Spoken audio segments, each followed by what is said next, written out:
So, pardon me, that was at the wrong spot.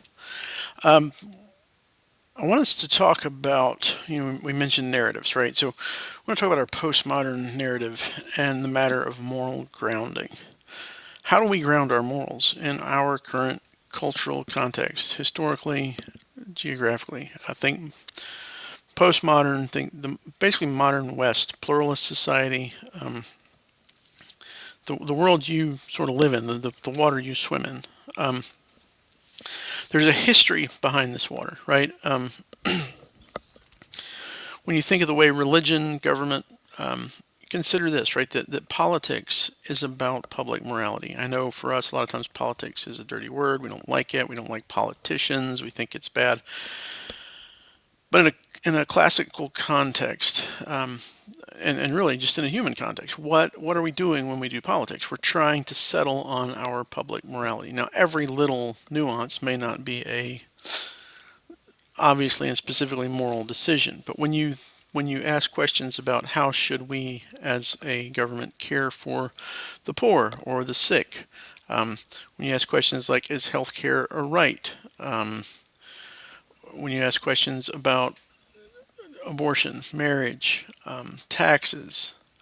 Think about this. When you say we're going to tax you on your income, what you're saying is the government has the moral power to take something that you've earned in order to pay for something that's supposed to benefit everyone, including their own salaries. So, what those are in some ways moral questions. They're public moral questions. They ask, what do we value, um, and then how are we going to enact that as a group, not just individually. Um, so there's this history of um, really of thought about this, and our in Europe, moving into the Americas, you start with a type of a sort of a certain understanding of a religious ethic based on a certain understanding of Christianity, right? So um, you have, early on, you have monks going out from the church in Rome, the former Roman Empire, into more Western and Northern and even Eastern, Northeastern Europe with this message of the gospel, this man Jesus. And there's this tension from the outset of how does this church thing relate to this government thing. Um, Early Christians are persecuted by the government. That's just the reality. Um, and there are tensions between church leaders and government leaders, even once the Roman Empire under Constantine eventually legalizes and then ultimately embraces near the end of his life Christianity on some level. But when you think about how does government, religion, politics, how these things work together, we are very much impacted by the time period called the Enlightenment. Now, this is what these people said of themselves. They claim to be, the enlightening of human reason. Human reason takes precedent. So there's this passage in Scripture where Jesus is asked in all the Gospels, but I think it's in Luke 21, 22, somewhere in there. I think it's 21, maybe 20, where people that are trying to get Jesus in trouble, they say, do we need to pay the tax to Caesar? And Jesus says, bring me a coin whose picture, whose likeness, whose image is on it. Those are very pointed words. They say, well, Caesar's. So he says, render to Caesar the things that are Caesar's, and to God the things that are God's. Now, in Jesus' Jewish context of his day, using those words, likeness and image, should call up for every Jew hearing him the creation story, where humans are made in the image of likeness of God. So Jesus is essentially saying, if Caesar wants his money back, give it to him, but your life belongs to God. In the 1500s, Elizabeth I in England actually writes a whole sermon on this passage in which she uses it to defend the idea that the crown in England is the head of the church. If you want to know how she gets there, go look up that writing by Elizabeth. It's an interesting shaping of ideas. Um, I think it's actually arguably very contrary to what anything Jesus was potentially saying. But Elizabeth read it in a certain way. She wrote about it in that way. So this question of what is Caesar's, what is God's, how do God and politics work when you have supposedly Christian nations? So under Elizabeth, the idea that the king is the head of the church or the crown is the head of the church has a lot of immediate history behind it. Her father Henry VIII had been a defender of the Catholic Church, had argued against the Reformation, and then ended up um, being kind of, he felt himself betrayed and stabbed in the back by the Pope. And so he changed his tune. But to do that, many of the thinkers, both devout and not necessarily devout, were wrestling with this idea of how does God relate to humans in this political sphere. So you have Louis XIV in France, who's Catholic. So you have this Protestant king who claims to be the head of the church because, well, you got to have order, you got to have unity. You don't want disunity in religion. Religion is really important. It's how you order a society. So, well, Louis XIV is under the Catholic Church, but he becomes the Sun King. And so, everything sort of revolves around Louis. It's this idea of divine right of kings, and this philosopher Jacques Benin Bousset, sorry, he first sort of codifies in a political text the idea of divine right of kings. God places the king on the throne, and the king's word is the law of God. But this is a problem because you have this Reformation thing going on where certain groups are saying, nope, the Catholic Church is corrupt, the Pope is corrupt, we need to purify, we need to reform the Christian faith to be more like its original.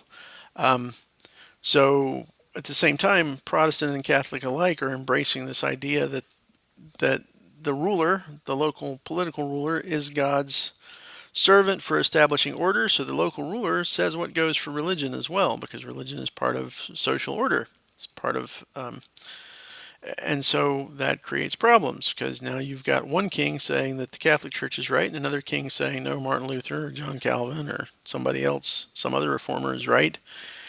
And so you begin this series of wars that were always ongoing between, different kings, different princes. But now they take on now they take on not only political and financial realities, which they still had, um, but certain kings, certain rulers are actually justifying their wars and their atrocities on religious grounds as well. So you have this sort of reaction to that. Thinkers like John Locke and others start looking for a way to do politics apart from religion. And so now this doesn't mean John Locke's not some atheist or agnostic. John Locke's a Christian. John Locke can't fathom someone not believing in God.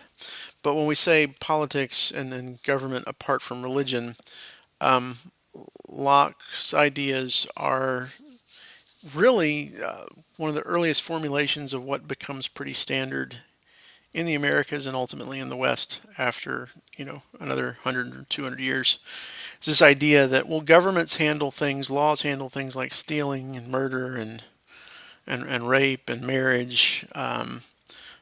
You know, things that have to do with property, like fair and just payments for services, fraud, any of these types of things that are tangible that you can measure. The government can handle those. That's what politics. That's what laws are for. But you can't make laws on issues of conscience, how you should worship God, where you should worship God, when you should worship God, um, what text you should use, and that all sounds normal and reasonable to us, but it's pretty radical when Locke says it because you're differentiating. If you remember in the narratives lecture, we talked about fact and value, right? This is where this starts to take place, is during the Enlightenment, early Enlightenment, Locke and other thinkers like this. So you have these ideas of um, in England, you get the Glorious Revolution in 1688, where you kind of overthrow a king moving towards divine right of kings without much upheaval, without much fighting. Um, you get other instances where people in the name of God, right? I mean, think about the American Revolution in 75, 76. We hold these truths to be self-evident that all men are created equal, right? So you have this religious sort of basic religious understanding. There's a God. God made people equal. So therefore, what? No king has the right to tell us what to do. We have to decide it all together. There is a certain religious aspect to it, but no more is government going to be, you have this move towards this idea that the government's not going to dictate how you practice religion. Again, Locke and others, most of them can't fathom people being atheist or even agnostic. That just seems unreasonable to them. But this is where the Enlightenment goes, and this is the underpinnings. The way we think about religion and laws is strongly influenced by this. Um, right? I mean, think about this founding Declaration of Independence. These truths to be self-evident. What truths? That humans are created equal before God and given certain rights, life, liberty, the pursuit of happiness, conscience. These ideas of um, those come straight from John Locke. Locke's were inalienable rights of life, liberty, and property. Franklin and the writers of the Declaration changed it to the pursuit of happiness, which is a pretty significant change in itself. We can't really dive into all that here. But in David Hume, in the 18th century, going into the late 18th century, I mean, look at a significant date, right, leading up to 1776, important year there. Hume is a Scottish thinker, philosopher, writer. At this time, coming out of this sort of early Enlightenment thought that's wanting to separate fact and value, that's wanting to say, laws can handle things like property and, protection of life, but laws can't tell us how we should worship or what text we should read or not read, issues of conscience.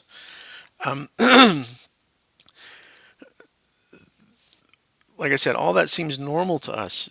Consider that is actually it's a certain way of thinking that's foreign to people throughout much of history. Uh, because life is life, reality is reality, and so if you're going to have order, you should govern according to reality. Interestingly, in the Christian context, as Christianity spreads into Europe, um, in the 500s, 600s, 700s, into the early 800s, you have this sense in which during that time period, the popes are saying to priests and monks that are going out and sharing this message, this gospel, this church message with pagan kings, as the kings become Christians in those regions. Um, Early on, you had this idea of, well, you can't force people at the point of a sword to become Christian. Um, they don't typically try that. The church doesn't encourage that. In fact, at one point, Charlemagne does that because he keeps fighting the same group of Germanic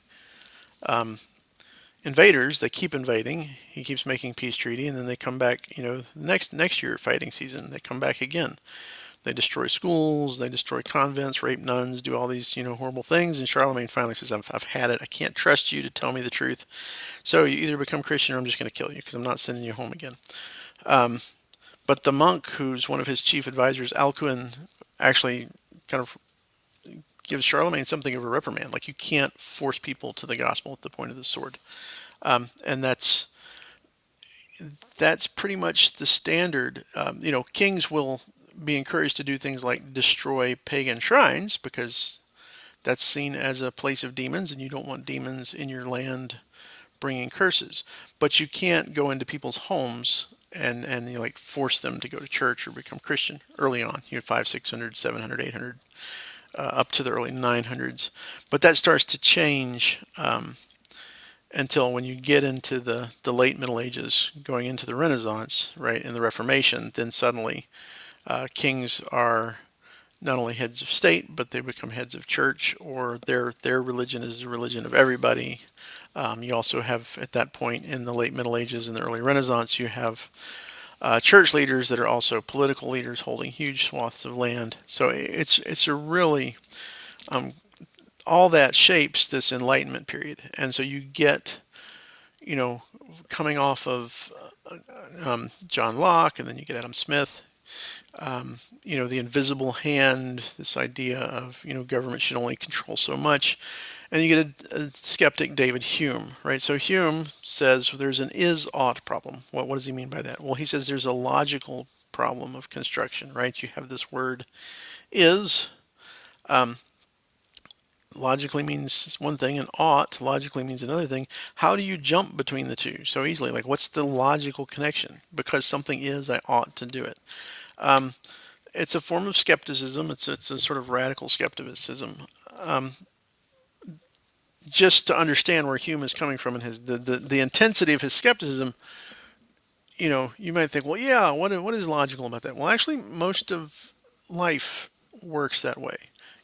A watch is what? It's a thing for telling time, so it ought to what?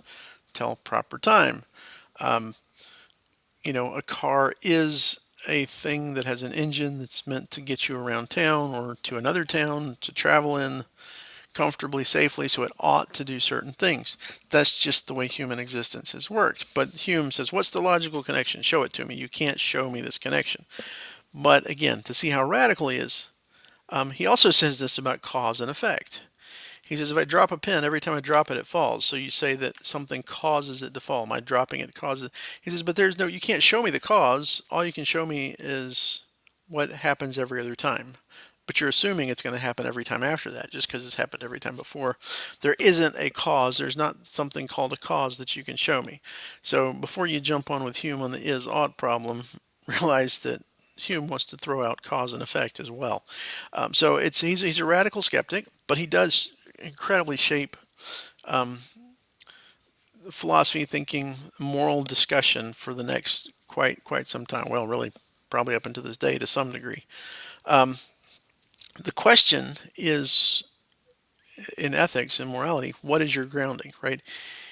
If you're going to say there's a separation between, you know, what's stealing and what's not, and the government can stick its hands into that and poke its nose into that business, what's fraud and what's not, what's just and what's not in relation to property or life, what's murder, what's not murder.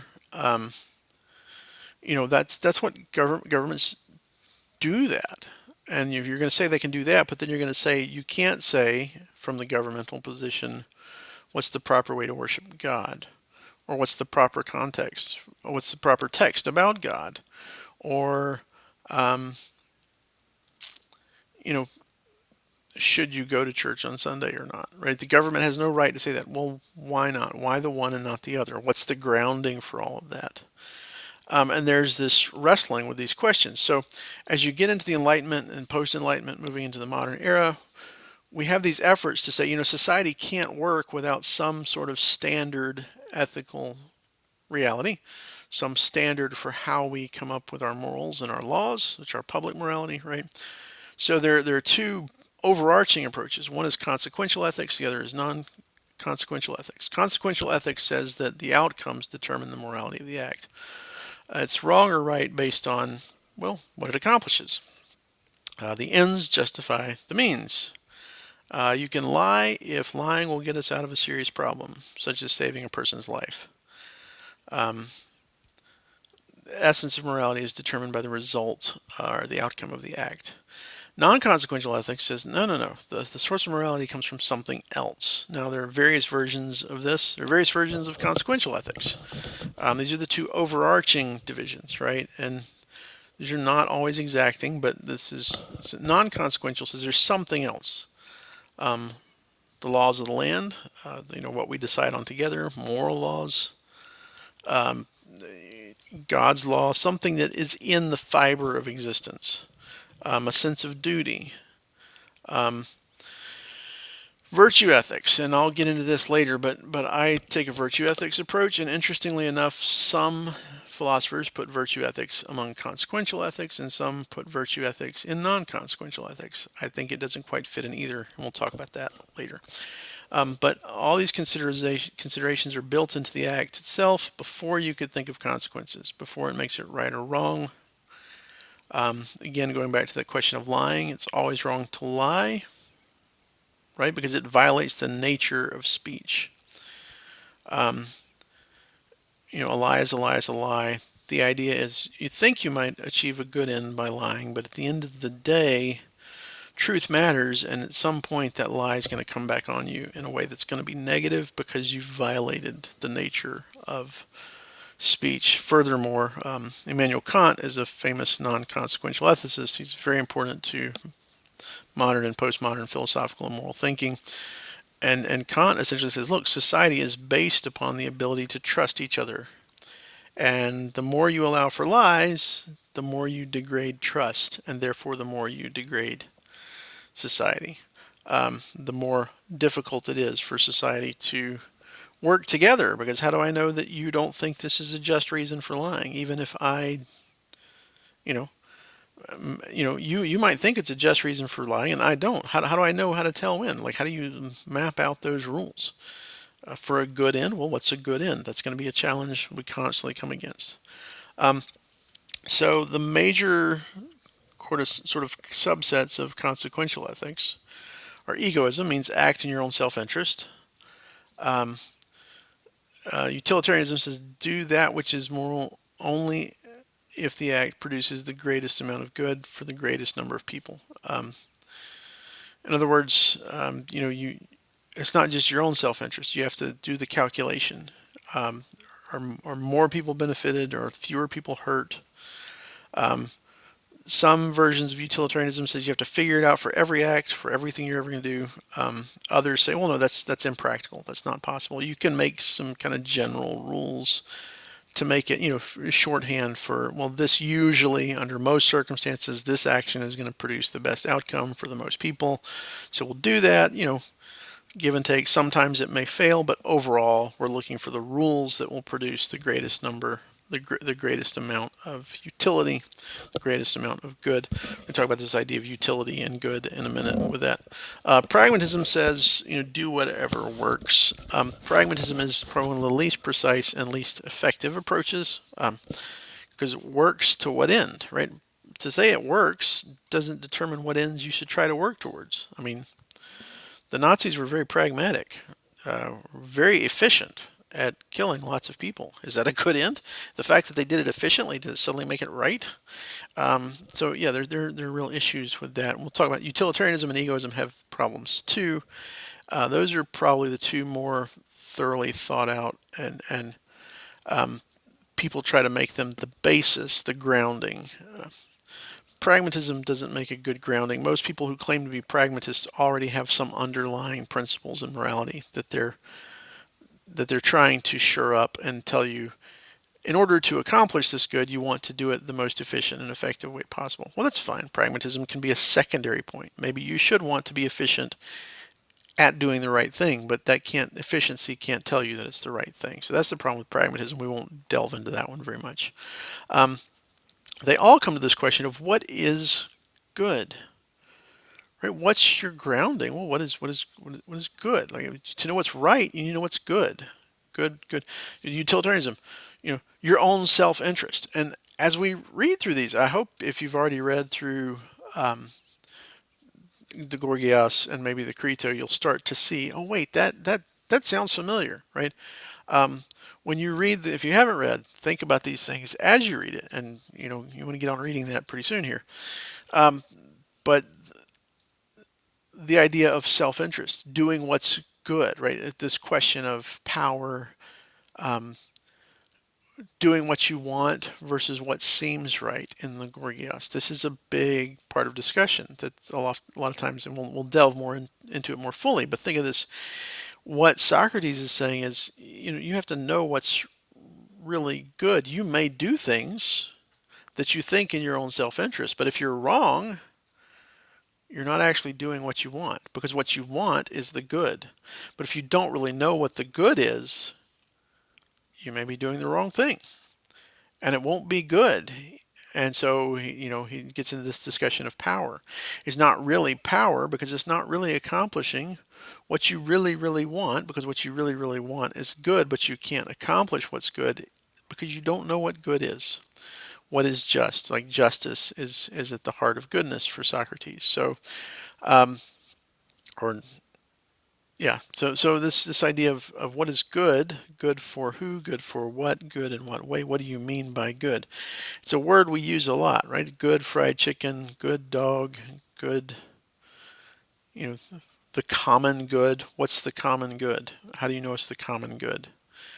Um, it's a think of the words, better and best. They're just superlatives of good. They're expansions on the idea of good. So, um, I could say, "Oh, you have a better TV than I do." Well, what am I talking about? Well, presumably it's nicer technology, maybe more durable, maybe crisper picture, maybe bigger screen, maybe better, more effective speakers and clearer sound. Well, it's doing what a TV is supposed to do, but then in the long run, is it good? Is TV itself a good thing? Is spending a lot of time in front of a big screen, being fed, God only knows what, kind of stuff that I don't even think about, kind of being in a vegetative state in front of these flashing lights. Um, the fact that you make that experience more efficient and more, um, technologically excellent, is it necessarily good? Well, you got to know what good is. Um, and I don't mean to be silly and think, we can talk about a better TV understanding what we mean, but we should ask the question, what do we mean by good? What do we mean by better and best in relation to good? Um, Utilitarianism says, well, how do you know what's moral? Well, it's the question of utility. What does the most good and the least harm for the most people? So this is this picture, right? The person can choose to divert the train or the tram from the main track, saving 5 people, but killing the worker on the other track. What should you do? This is the famous trolley problem, right? And well, you're standing by the switch. You can't stop the train, but you see that it's going to head towards those 5 guys over there, and there's one person over here. And there's so many renditions of this because people ask these questions, right? Well, what about? Well, what if? What if? What if? The trolley problem gives you the very basic approach to utilitarianism. Well, the utilitarian approach would seem to say, you throw the switch, the one guy dies, that's not your fault, you saved, when it comes down to it, you saved more lives. You were that's the moral thing to do, save the most lives. There's some basic truthfulness or basic sense of truthfulness to this that we get. I mean, if triage on a battlefield or at the site of a major accident, right? You got a guy who's got a cut and a bruise, um, and a person who's losing blood profusely. But other than that, it's there. They've got a severe cut. Say, they might lose their arm. You can't tell, but it's bleeding badly. But if you can get them out and stop the bleeding, they're gonna you know they're gonna have some sort of recovery. They're probably gonna live. They may live without too much long-term damage. But then you got another person who's you know brains are on the highway, and maybe they've got a heartbeat. But what do you do? Triage, right? So you know you let somebody else, you let the guy who has the small cut and bruises hold a bandage on his cut. You take care of the guy, or the person with the arm, um, and the other one, you figure you got limited resources, right? That's where a sort of utilitarian approach works. The question is, does that work for all of morality? That's a very limited structure. That's a very limited reality. There's a lot of things that you just can't take into account. But when you start saying we're going to make all of our moral decisions like this kind of trolley problem, well, even with the trolley problem, right, you raise questions. So there have been more versions of it. Who are the people? What are they doing? Who do they see? If there's a fat guy on a bridge overlooking the track and you could push him off and stop the trolley, does that, is that murder? Is that the same as throwing the switch and killing the one guy versus the five? But then there are other questions. What if the five know the train is coming? They've been there working, they're wrapping up. Maybe both sides of the track were broken. You don't How much do you not know? How much can you not know? You walked up, there's this switch, you think you know what's going on, so you're going to throw the switch thinking you're going to save, five guys and kill one. Maybe the five guys already knew what was happening. Maybe they'll see it. Maybe they'll get out of the way. There's just so much. The more complex the situation, the more impossible it is to figure out what is going to be the outcome, the consequences of the action. How could you possibly make a moral decision consequentially? Um, right? If the consequences determine if it's a moral act or not, well, at what stage? At what stage of consequences? If you do a certain thing and it allows for, you know, a bunch of people to have more rights and more say in what goes on, and then more self-determination, and that seems like a good thing, but then those self-determined people decide to do something horrible. Are you just responsible for freeing them to be self-determined, or are you also responsible for loosing them to do the evil thing? At what stage of the consequences is it good? How far do you work this out, right? How far can you work it out? How far could you possibly know? Can you even know the next stage of consequence? So, consequentialism in a triage moment, it's pretty limited scope. Is this person going to live or die? Is this person more likely to live or die? Could you be wrong? Sure. Could that person with the small cut and the bruise, could they have some internal injury that you missed in a quick look over? Yeah, it's possible. But you're doing your job. You're doing your best um, to try to accomplish what the saving of the most lives from severe injuries. That's a very limited scope. Once you get into the more complexities of life, consequentialism becomes a real struggle. Well, it's based on what? The common good. This is another part of the problem. To say you should do the most good for the most people, well, you still need to know what is good. What is good, right? Jeremy Bentham is the founder of kind of utilitarianism as a system of thought, as kind of the codifier of this system of moral thinking. He's concerned with social and legal reform. He wanted to develop ethical theory which established whether something was good or bad according to its benefit. What does benefit mean? Well, the good. The good of the majority of the people. He said benefit was measured by what he called the principle of utility.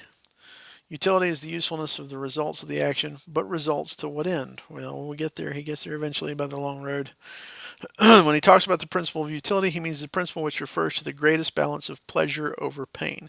He believes that all of human existence is about pain and pleasure. At the bottom, that's what people care about. This is called the descriptive theory of hedonism. Bentham is saying what people always act on is pleasure or pain. That's all it's going to, everything that they do is going to be based on that. Um, just for the quick record, he's very wrong here. If you look at human action throughout history, lots of people do lots of things that bring them pain and not pleasure. That's, love inspires people to do that. You can get into arguments about, well, how much pleasure, um, this is a fictional account, but it's good. It's good fiction because it works with people have seen this type of thing in history, right? The Tale of Two Cities, right? The kind of sort of self-absorbed lawyer guy at the end lays his life down for his friend so his friend can escape from the French Revolution's guillotine and go off and marry the woman that they both loved, right? He loved her too, but what? He She loves the other. She loves the friend. He loves the friend. So he dies. What does he get out of that? Um, you can think of in a real historical Schindler's List. Um, Here's a very opportunistic businessman at the beginning, and by the end, he's given away just about everything he had to save people's lives. To what benefit? To himself, right? Where's his pleasure? He suffers for others. Um, it's a human reality that Bentham just doesn't take into account. Um, But Bentham deduces that what is good for people is pleasure. What is bad is the absence of pain is the next good. He's saying this is reality. This is the way morality should work. You want to know what's moral? Do what gives the most pleasure and the least pain. Um, when you read the Gorgias, right, this is going to come up. Socrates is talking with Polus, and he's talking with Callicles. And he essentially points out that um, pleasure and pain are not the same as good and bad. And he does this when you get to it. He talks about courage, right? Courage, everybody in the conversation accepts that courage is a good thing. If courage is good, then if the coward and the courageous man are facing a battle, but then the enemy concedes and leaves, goes away, doesn't attack, who feels more pleasure? Well, the coward feels more pleasure. Well, if he feels more pleasure, then is he better? Well, no, he's not better than the courageous man. He's a coward. He feels more pleasure precisely because he's less good. So this is in a nutshell kind of one of the things that Socrates is doing in the Gorgias. He's saying that pleasure can't be the basis. Um, and then it creates other problems too. What type of pleasure? What type of pain? For Bentham, it's a very, very straightforward calculus. He says that one push pin is as good as poetry. Well, that's interesting. Like push pin is basically, it's literally a game where you push pins on a table. I mean, think of it. It's got the sort of intellectual and social value of like when you were in middle school and if you did this, you made the little, the paper triangles and tried to use your thumbs to flip it over somebody holding up their fingers like a goal post on the other side of the table. Like, really, what does that accomplish? Okay, it kills time. It's maybe you think it's better than being bored. Maybe it's a little creative, but pushpin is like less involved than that because you don't have to make the paper thing, right? I mean, it's literally the most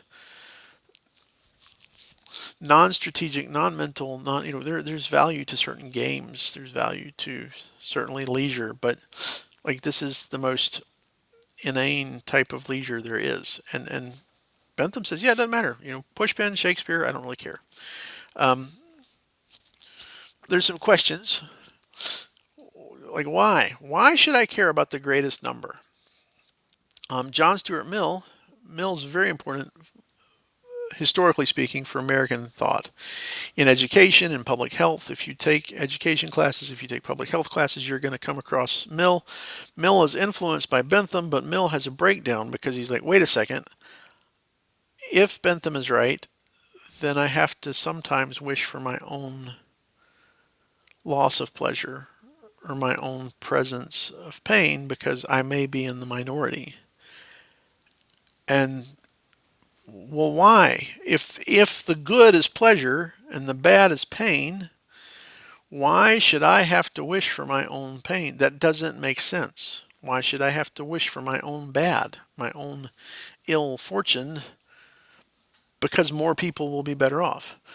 What is the utilitarian basis, the pleasure basis for wishing my own suffering? Because I may have to do that. What's the outcome? What's the reward? What's the payoff at the end of the day? There again, it doesn't really work.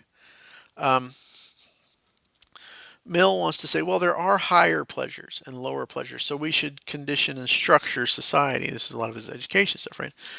The capacity for the nobler feelings is in most natures a very tender plant, easily killed not only by hostile influences, but by more want of sustenance. In the majority of young persons, it speedily dies away if the occupation to which their position in life has devoted them and the society in which it has thrown them are not favorable to keeping that higher capacity in exercise. Men lose their highest aspirations as they lose their intellectual taste because they have not time or opportunity for indulging them.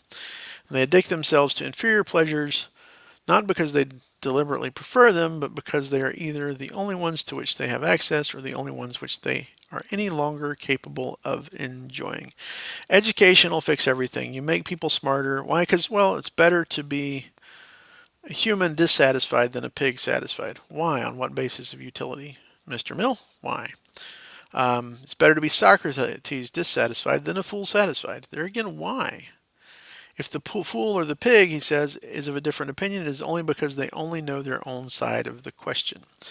What he's saying is you should try to inculcate, you should try to educate people to have take pleasure in the higher things. But if you know anything about things like drug addiction, you realize that people that have access to great education, great amounts of wealth, great amounts of higher pleasures, right?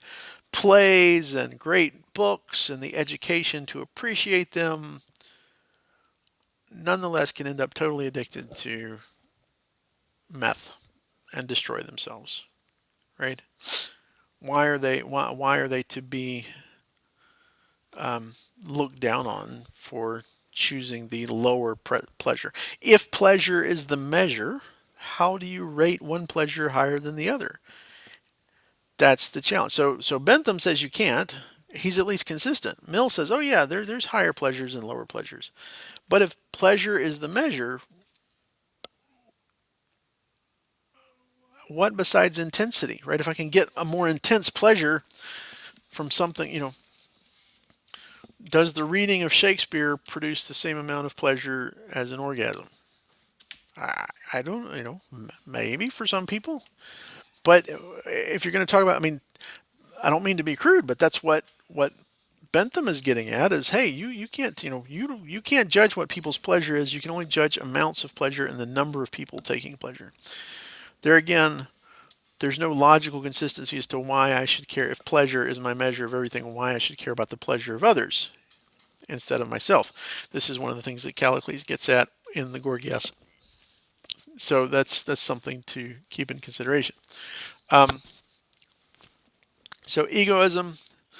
Here again, we're going to find some frequently internal inconsistencies, right? This idea of love yourself first. This is actually very popular in our culture. You should love yourself first. Well, what do you mean by that? What is it to love yourself? To love yourself, I mean, think about again the Gorgias. Hopefully, you're reading it. Um, Callicles, right? You should maximum flow, right? It's like Callicles sounds kind of like Jack Sparrow. Take all you can, give nothing back, right? Maximum flow. Create desire and fulfill desire. Create desire and fulfill desire. Get as much as you can. Don't be held back by the timidity of other people. Be bold, be courageous. Take anything you can get, anything you want, and increase your wants. When you get everything you wanted before, don't be satisfied. Increase your desires. Expand yourself. Um, you know, is that what you mean by love yourself first? What does that mean? Um, there are different approaches to uh, egoism. Three famous: Thomas Hobbes, Nietzsche, and Ayn Rand are three different approaches to egoistic philosophy. Hobbes is descriptively egoistic. He's not saying this is a good way to order society. He's saying this is the way people work. Hobbes says that there's a war of every man against every man. This is a result. Nothing can be unjust. Not really, because you're just out to get what. It's just natural. It's human nature to be out for your own against everybody else. That's the way humans are. That's what reality is. Justice and injustice are just they're just things we make up to keep people in control. Excuse me. Notice this. He says justice and injustice, these are qualities that relate to men in society, not in solitude. So here's the question. Hobbes is saying human nature is such that we're every human against every human is the way we live. Is solitude human nature? That's a good question to consider, right? A lot of Enlightenment thinkers see the individual, a individual human left to themselves. That is the question. What is that thing left to itself? But that's not how humans have ever existed. Solitary confinement is considered one of the worst forms of punishment. It is mentally taxing and destructive. Um, if you ever saw the movie with Tom Hanks and the volleyball Castaway, right? I mean, he struggles with not going insane. Humans do not exist in solitude. That's not human nature. But for Hobbes, that's human nature. So that's going to be a problem. But he sees this is what humans are. So for Hobbes, he's like, we should make a government that keeps everybody in control because otherwise you're going to have total disorder and chaos. Hobbes has no place for love of others, love as the basic structure of human existence. I mean, throughout history, families, you know, at least family groups, right? There may be, there clearly are, human warring of one person against another. That happens. But is that the sum total of human existence? That's the problem. Is that individual self-absorption the sum total of what humans are? Is that what human nature is or should be? Um, Nietzsche, talks about the death of God, and now we can be free because we don't have God anymore. But we're waiting for the Übermensch, the overman, the sort of superman. You should love your fate. Um, he sees all kind of public moralities, utilitarian moralities, as an effort of the weak to control the strong, of the ignorant to control the excellent. Nietzsche and Callicles in the Gorgias sound a lot alike. Um, at the end, he kind of promotes an elitism, right? The Übermensch, the Superman should rule us all, or you should try to become that and rule. You should, there again, like Callicles, you should increase your desires and fulfill them. Don't be held back by timid moralities. Um, he calls the Judeo-Christian understanding of the people around him sort of slave morality, is what he says. So it's kind of like Callicles talking about, morality talks of justice. That's just for the weak to be able to group together and oppress and stop the strong from really becoming what they could be, from achieving their own purposes, their own ends, and their own excellence. Um, Bold and courageous men should rule everyone, is sort of Callicles, and there's echoes of that in Nietzsche. Um, Ayn Rand is very popular. Um, Libertarianism, often libertarians quote Rand. She calls her philosophy objectivism. This idea that you should, here's some. It says, every human is an end in themselves, not a means to the end of others. He must live for his own sake, neither sacrificing himself to others, nor sacrificing others to himself. He must work for his rational self-interest, with the achievement of his own happiness as the highest moral purpose of his life. Achievement of your happiness is the only moral purpose for your life, and that happiness, not pain or mindless self-indulgence, is the proof of your moral integrity.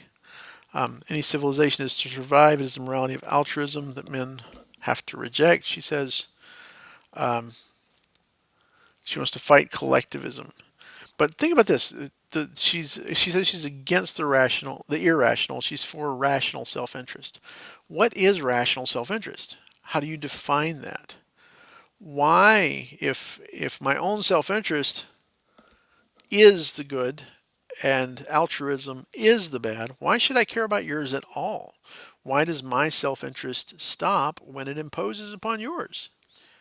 What's the moral grounding for that limitation?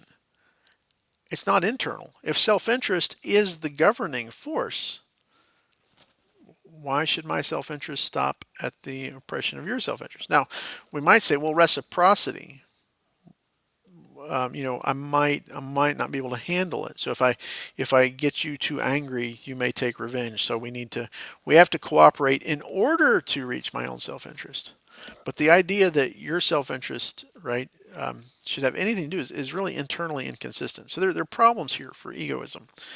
The lead one being is that they see humans as individuals all to themselves, right? And that's just not human existence. We exist in families, we exist in communities, and we don't do well left totally isolated.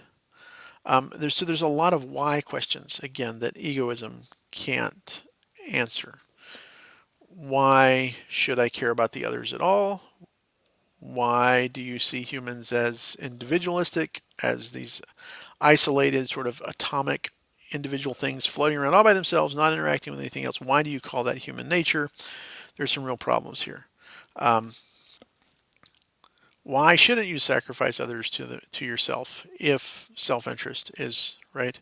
Why should I care about civilization surviving past my own existence? Right? I mean, if I can get everything I want, and you say, well, but it's going to destroy, civilization in 10 generations. So why should I care? I'm dead, I'm dead, I'm gone. If it makes me happier now, if pleasure, if self-interest, and what do you mean by rational self-interest, by the way? Um, what is rational self-interest? This is a problem.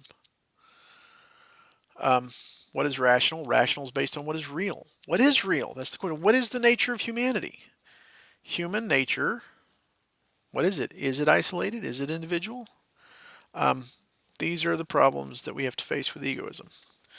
So those are sort of the consequentialist approach. Next lecture we'll look at non-consequential approaches, and we'll keep considering them in relation to Socrates as you read him.